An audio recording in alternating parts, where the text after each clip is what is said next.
Hi అండి, అందరూ బాగున్నారా? అందరూ బాగుండాలని మనస్ఫూర్తిగా కోరుకుంటున్నాను. రాఖీ పండగ శుభాకాంక్షలు అండి.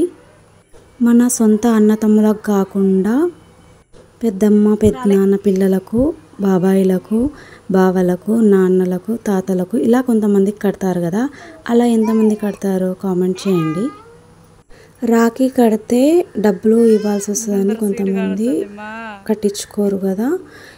ఎందుకు అలా?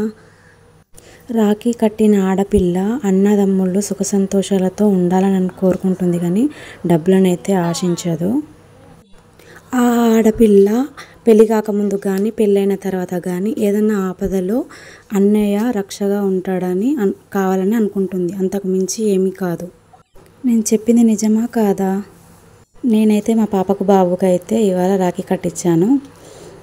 కట్టమని ముందర స్వీట్స్ పెడితే మా కూతురు అయితే స్వీట్స్ నా నోట్లో ఎప్పుడు పెడతావు అన్నట్టుగా స్వీట్కి వెళ్ళే చూస్తుంది. రాఖీకి వెళ్ళి మాత్రం అస్సలు చూడడం లేదు. రాఖీ కట్టించుకోవడానికి కులము గోత్రంతో ఏం సంబంధం లేదు కదా. మీ అన్నయ్యలకు మీ తమ్ముళ్ళకు మీరు రాఖీ కట్టారా? మా అన్నయ్య వాళ్ళు ఎక్కడో హైదరాబాద్లో ఉన్నారు. చాలా దూరం కావడంతో హాలిడేస్ ఇవ్వలేదు పిల్లలకి, అందుకోసం వెళ్ళలేదు.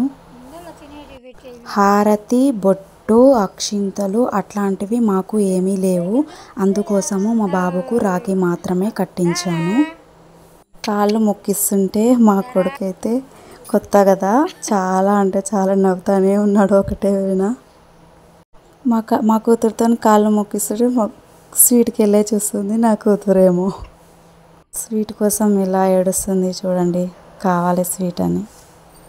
మా ఆయనకు రాఖీ కట్టడానికి మా అత్త వాళ్ళతో వెళ్తున్న ఆమె కూడా వచ్చింది రాఖీ కట్టడానికి. నేను వదిన అంట, ఆమె కూడా నన్ను వదిన అంటది.